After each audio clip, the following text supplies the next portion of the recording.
Minha esposa me assediou por cuidar do meu pai moribundo em vez de dela. Agora que ele faleceu, ela está exigindo metade da minha herança, até mesmo enviando a família dela para me ameaçar. Tenho 38 anos, sou homem, e sempre fui muito próximo do meu pai, o que sempre deixou minha esposa louca, especialmente desde o ano passado, quando meu pai tem estado extremamente doente. Ele está lidando com uma doença renal e insuficiência cardíaca congestiva, e como sou seu único filho, sou eu quem cuida dele. Eu me certifico de levá-lo à clínica 3 vezes por semana para fazer diálise, que é o que o mantém vivo, já que ele não tem um doador de rim compatível. Fui testado e não era compatível. Implorei aos meus familiares mais próximos que fossem fazer o teste para ver se eram compatíveis, mas a maioria deles estava relutante em ter um de seus rins removidos para dar a outra pessoa, principalmente porque, se quando envelhecerem precisarem de um novo rim e tiverem dado um dos seus quando eram mais jovens, isso poderia significar a diferença entre viver e morrer. Acho que entendi de onde eles vinham, mas se eu fosse compatível, não hesitaria em dar um dos meus rins ao meu pai para salvar sua vida. Existem muitas pessoas que doam seus rins e vivem perfeitamente bem com o rim que lhes resta, mas não importa o quanto eu tentasse convencer meus familiares mais próximos, eles simplesmente se recusaram a fazê-lo. Foi bastante frustrante que essas pessoas pudessem ser a única pessoa que poderia impedir que um homem doente morresse prematuramente simplesmente doando um bom rim para salvar sua vida. Mas o pior de tudo foi minha esposa, Maria, de 32 anos. Não importava quão doente meu pai estivesse ou quão perto ele estivesse de estar em seu leito de morte, ela sempre tinha algo egoísta e rude a dizer sobre eu ir ajudar meu pai moribundo todos os dias. Ela não conseguia entender por que eu deixaria de lado minhas outras responsabilidades, como atender a todas as suas necessidades, se é que isso existe. Mas se eu não prestasse atenção a cada um dos seus problemas ou ao que ela tinha a dizer, eu estava em uma rude despertar. Se ela não me criticava por não notar seu novo penteado ou o fato de que havia reorganizado a sala de jantar pela 100ª vez todos os dias, quando eu entrava pela porta da frente, ela estava lá encostada na parede do corredor, simplesmente esperando para me destruir. E não só isso, mas ela estava pronta para ir à guerra sobre onde eu estive e por que estive fora tanto tempo. E, claro, minha resposta era sempre a mesma, eu estava levando meu pai à clínica para fazer seus tratamentos e depois o levava para casa e ajudava suas enfermeiras a acomodá-lo. Chegou a tal ponto que nem sinto que posso parar e sentar para conversar com meu pai antes de ter que correr para casa para ser interrogado. E esta tarde, quando entrei em casa, minha esposa já estava de mau humor. Assim que passei pela porta e pendurei meu casaco, ela estava instantaneamente ao meu lado perguntando por que não tínhamos um carro novo ou um novo plano de negócios para obter mais riqueza e ser pessoas importantes. O que talvez não percebam é que meu pai é um homem muito rico e nunca pedi um centavo a ele desde que fui suficientemente velho para trabalhar por conta própria e cuidar de mim mesmo. Isso significa que sim, eu lutei muito e ainda luto até hoje. Mas o que minha esposa não sabe, bem, pelo menos ainda não, é que fiz um empréstimo considerável só para nos ajudar a pagar a hipoteca da casa, os impostos sobre a propriedade, o seguro e os serviços públicos. Não contei a ela porque sei que ela se aproveitará de obter o máximo possível do dinheiro do empréstimo e o desperdiçará em qualquer coisa e tudo que a faça parecer que tem dinheiro, embora esteja falida. Quando entrei pela porta e fui para a cozinha para me sentar e revisar as contas, Maria me seguiu e, antes que eu percebesse, ela bateu um papel na minha frente e disse: "Então, quando você ia me dizer que fez um grande empréstimo que eu poderia usar para algo que preciso ou você ia esconder de mim até que já tivesse desaparecido?" Ela me olhou e depois revirou os olhos enquanto se sentava na cadeira ao meu lado. "Bem, o que você tem a dizer?" disse claramente zangada comigo por esconder esse dinheiro dela. Respirei fundo e depois disse que não contei sobre o empréstimo porque fiz especificamente para pagar as contas atrasadas que tínhamos e que estávamos atrasados há 5 meses. Eu disse: "Você gosta de ter uma casa para morar?" Ela estava prestes a protestar, mas eu a parei e continuei falando. "E o carro que você dirige ou a água em que você toma banho ou a eletricidade que ilumina sua casa à noite? E o que dizer de todas as outras coisas caras que você acha que precisa ter para, não sei, sobreviver?"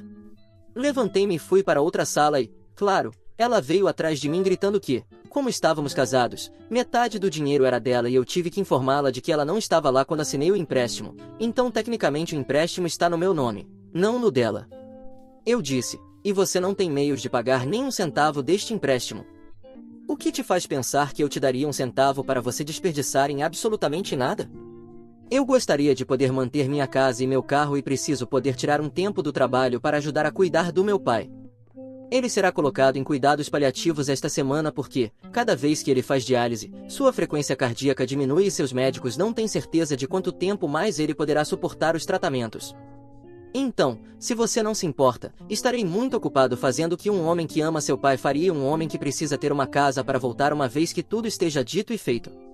Maria revirou os olhos e me disse que eu estava perdendo tempo me preocupando com aquele velho, também conhecido como meu pai. Ela me disse que ele era tão rico, mas que não podia nem mesmo sustentar seu filho pobre, que mal conseguia sobreviver. Eu disse a ela que, se ela não gostava, podia encontrar outro homem para se aproveitar e mandar porque já tinha tido o suficiente de sua atitude arrogante em relação a mim por cuidar do meu pai. Ela parou de reclamar por um minuto e depois seu comportamento mudou.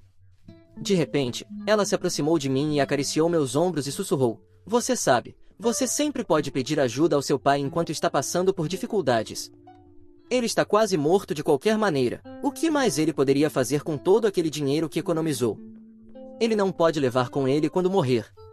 Fiquei atônito com sua forma egoísta e gananciosa de pensar. Passei por ela e fui para o nosso quarto e peguei suas posses mais preciosas, que por acaso eram um par de malas de um desses designers de alta classe.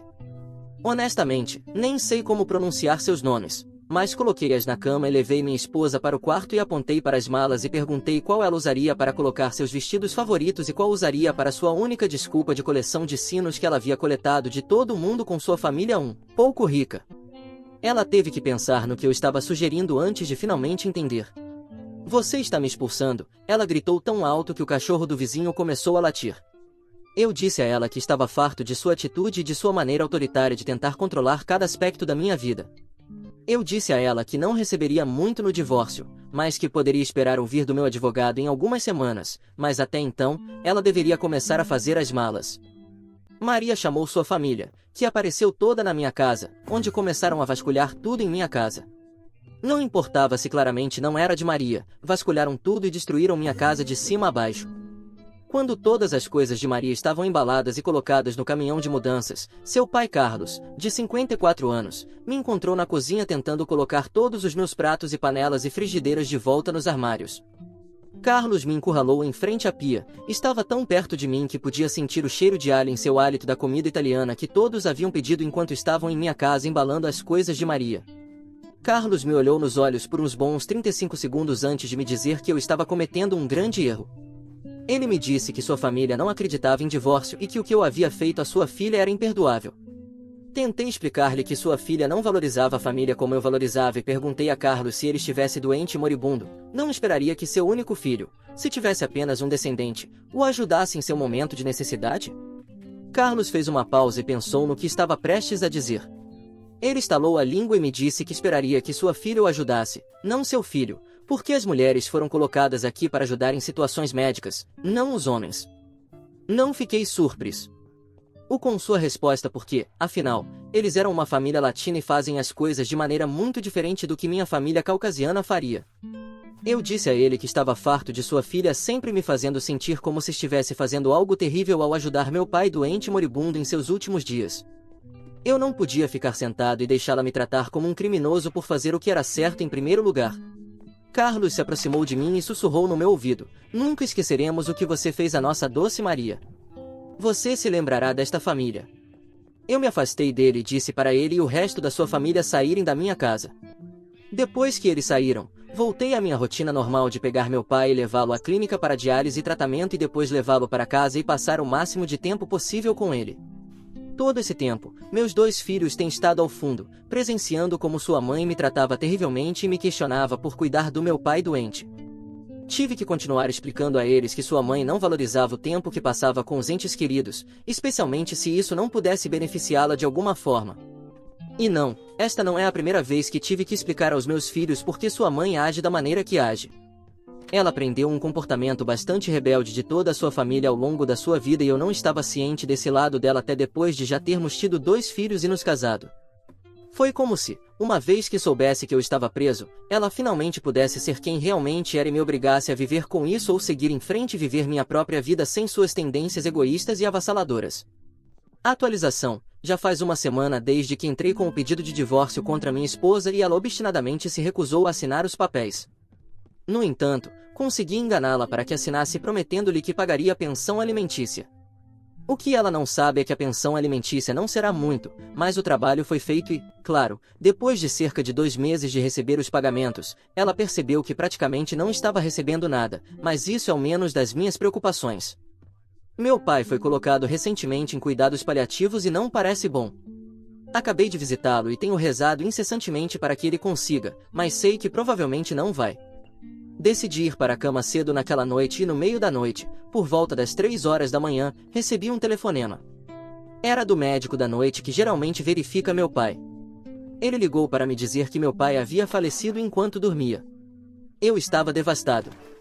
Eu não estava com ele quando faleceu, ele estava sozinho e isso me parte o coração. Nem sequer consegui voltar a dormir naquela noite e na manhã seguinte, quando me levantei, houve uma batida na minha porta. Coloquei meu roupão e, a contragosto, abri a porta. Era um homem com um terno muito elegante e uma pasta na mão direita. Perguntei o que ele precisava e ele me disse que era o advogado do meu pai e um bom amigo dele que estava ali para me ajudar com o funeral do meu pai e discutir o testamento do meu pai. Deixei-o entrar e nos sentamos na mesa da cozinha e ele colocou alguns papéis para eu assinar. Perguntei se meu pai havia incluído mais alguém em seu testamento e o advogado me disse que eu era o único beneficiário e que tudo que meu pai possuía agora era meu, o que incluía sua vasta riqueza. Fiquei surpreso com essa informação. Quer dizer, eu sabia que meu pai era rico e eu era seu único filho, mas nem sequer havia considerado que eu seria o que herdaria todo o seu dinheiro. Mas quando realmente pensei nisso, ninguém mais na família o visitou durante todo o tempo em que ele esteve doente, então fazia perfeito sentido que ele deixasse tudo para mim. Assim, passei de estar em uma grande quantidade de dívidas para ser milionário em apenas 6 horas. Imediatamente pensei na minha ex-esposa e no que ela faria se descobrisse tudo isso, mas simplesmente ignorei meus sentimentos e assinei os papéis e o advogado foi embora. Sabia que tinha que começar a planejar o funeral do meu pai, mas antes de poder começar a procurar uma casa funerária, houve outra batida na minha porta. Quando olhei pela janela da frente, vi minha ex-esposa de pé ali e meu estômago afundou. Como ela poderia saber já sobre tudo o que acabou de acontecer? Suspirei e abri a porta. Ela entrou e foi direto ao ponto. Ela foi e se sentou no sofá, cruzou as pernas e os braços sobre o peito. Olhei para ela e disse: "A que devo o prazer de vê-la tão cedo esta manhã?" Ela revirou os olhos e disse: "Eu sei que seu pai acabou de falecer e também sei que você herdou todo o dinheiro dele. Metade do dinheiro é meu e você vai me dar ou vai se arrepender de ter me conhecido." Não pude evitar rir alto com a declaração absurda que ela acabava de fazer. Eu disse que ela estava louca se pensava que conseguiria um único centavo do dinheiro que acabei de herdar. Eu disse que não tinha esse dinheiro quando nos divorciamos, então ela não tinha absolutamente nenhum direito a ele. Seu rosto ficou tão vermelho que pensei que ela ia começar a derreter. Ela se levantou e correu para mim e levantei as mãos e disse: "Nem pense em colocar as mãos em mim." Ela deu um passo para trás e me disse que isso não seria a última vez que eu ouviria falar desse assunto e eu sabia exatamente o que isso significava. Sua família iria me assediar até que eu cedesse às suas demandas e isso não ia acontecer. Eu disse que ela precisava sair da minha casa e com isso ela foi embora, mas antes de sair, perguntou se poderia falar com as crianças e eu disse que estavam dormindo e não sabiam que o avô havia falecido ainda e que eu não ia permitir que ela fosse a pessoa a contar a eles. Atualização: já faz cerca de 1 mês desde que Maria apareceu em minha casa. Consegui enterrar meu pai em um dos melhores cemitérios da cidade e ontem fui ao cemitério para colocar novas flores em seu túmulo, mas quando cheguei lá, sua lápide havia sido completamente destruída. Pedaços de pedra estavam espalhados por todo o lugar de descanso dele e no chão havia uma placa. Abaixei-me e li o que estava escrito e fiquei chocado com o que li. Dizia: "O dinheiro pertence a ela. Até que você dê o que é dela por direito, espere ter que comprar uma nova lápide para o túmulo do seu pai. Atenciosamente, a família." Chutei a placa com tanta força que se despedaçou em 1000 pedaços. Como alguém pode profanar a tumba de alguém dessa maneira? Certifiquei-me de ligar para a polícia e denunciar o ato de vandalismo. Eles me disseram que iriam vigiar o cemitério à noite para ver se conseguiam pegar os culpados em flagrante. Imediatamente fui e encomendei uma nova lápide para substituir a quebrada. Estava furioso, embora não surpreso. A família de Maria era louca, sempre foi e sabia que este não seria o único encontro que teria com eles. Limpei a lápide o melhor que pude e depois contatei as pessoas certas para que a substituíssem. Enviei uma mensagem à minha ex-esposa Maria e disse que era realmente imatura ao profanar a tumba de um homem que acabou de falecer por dinheiro que não lhe pertencia. E, claro, Ela fingiu não saber do que eu estava falando, embora a nota indicasse claramente que a razão pela qual a lápide foi arruinada era que eu não havia dado a Maria metade da minha herança e de nenhuma maneira eu ia ceder e dar isso a ela. Não me importo com o que façam comigo ou com o túmulo do meu pai, ele nunca me perdoaria se eu cedesse às demandas dela e desse a ela o dinheiro que ele trabalhou tanto para ganhar. Tentei tirar isso da cabeça e relaxar assim que cheguei em casa. Planejei pedir uma pizza para a noite e assistir a um filme com meus filhos, mas meu filho decidiu ir às corridas com alguns amigos e minha filha me pediu se poderia passar a noite na casa de sua amiga Jéssica. Claro, eu cedi e deixei que eles fossem se divertir. Não há razão para fazer com que fiquem comigo e lamentem os eventos do dia. E foi uma sorte ter deixado que eles saíssem para a noite porque a próxima coisa que soube foi que um tijolo de algum tipo atravessou a janela da minha sala de estar e antes que eu pudesse levantar para investigar, outro tijolo foi lançado pela janela do lado da casa. O que é exatamente o que eu precisava, já que o próximo plano que tinha era alugar minha casa e me mudar com as crianças para a casa do meu pai. Corri para fora para tentar ver quem estava vandalizando minha casa e, sem surpresa, era o irmão de Maria, Javier, de 39 anos. Pude ver claramente seu longo cabelo preto esvoaçando ao vento enquanto ele corria para longe da minha casa e depois entrava no que claramente era seu Kia preto. Balancei a cabeça em descrença. Você pensaria que eles tentariam um pouco mais se ocultar se fossem cometer crimes. Voltei para dentro e peguei um dos tijolos e na parte de trás de um deles havia um papel colado. Dizia, o dinheiro ou então. Rolei os olhos e joguei-o no pátio. Peguei meu telefone e liguei para a polícia e fiz um boletim de ocorrência sobre o incidente.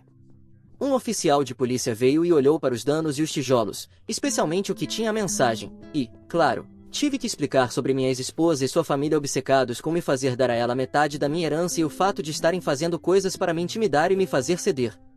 Disse ao oficial que provavelmente não seria a última vez que teria que chamar a polícia por causa deles, e claro, eu estava certo.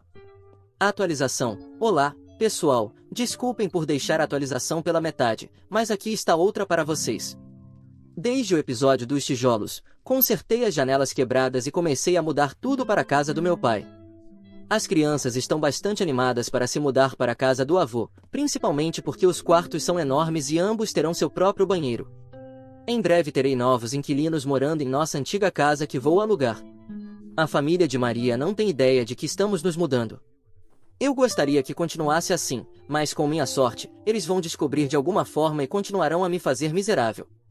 E, claro, só de dizer isso, amaldiçoei-me porque, depois de ter mudado tudo para a casa do meu pai, acabei recebendo uma visita indesejada por volta das 3 horas da manhã certa noite.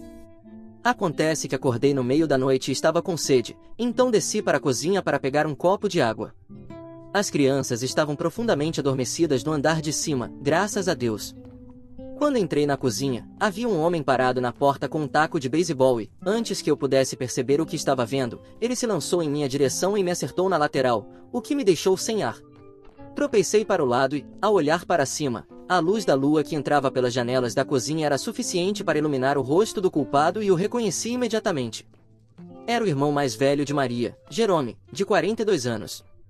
Antes que ele pudesse dar outro golpe, me abaixei e me lancei em sua direção, empurrando-o contra os armários e derrubando todo tipo de alimentos enlatados no chão.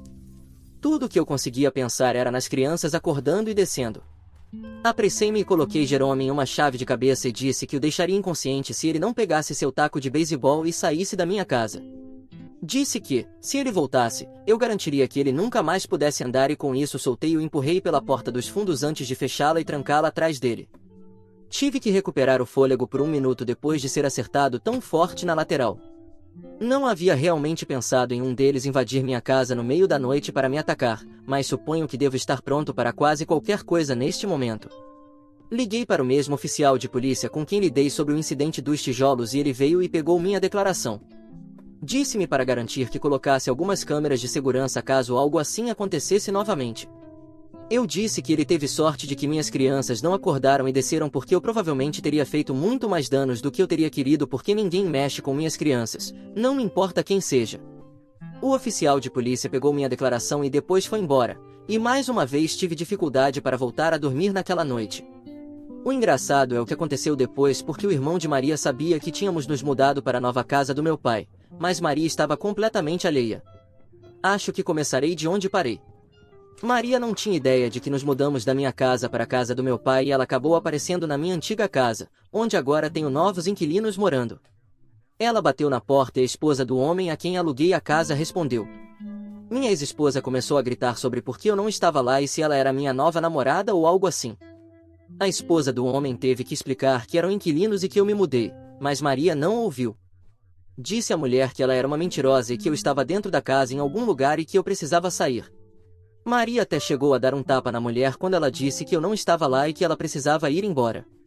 Maria disse que, se eu não estivesse lá, então ela precisava dizer aonde eu me mudei. Mas como Maria deu um tapa nessa mulher, ela bateu a porta na cara de Maria e chamou as autoridades, que vieram e prenderam Maria por agressão e invasão. Não fiquei nem um pouco surpreso quando soube o que Maria havia feito. Ela tem sido uma interesseira a vida toda ou pelo menos durante todo o tempo que a conheço. Se não é sobre dinheiro, então é sobre o que ela pode obter de alguém.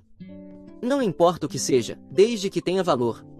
E o fato de que ela chegaria ao ponto de atacar uma mulher inocente sem motivo algum me diz que tomei a decisão certa ao me divorciar dela quando fiz. Não sei o que vi nela para ser honesto. O amor realmente é cego. E seu irmão Jerome está recebendo alguns anos na prisão por invadir minha casa e me atacar com aquele taco de beisebol. Sua família tem que aprender algo com tudo isso, mas o mais provável é que continuem operando da mesma maneira que sempre fizeram. Se os beneficia, farão qualquer coisa e tudo o que for necessário para garantir que consigam o que puderem, não importa o que seja preciso para consegui-lo, mesmo que signifique passar tempo atrás das grades, o que, francamente, lhes cai muito bem, se me perguntar. E posso prometer isso, essa mulher nunca verá nem um centavo do meu dinheiro, nem mesmo quando eu estiver morto e enterrado. Não me importo com que plano ela venha a seguir, nunca lhe dará as riquezas que ela acha que desesperadamente merece, mas que nunca será capaz de ter.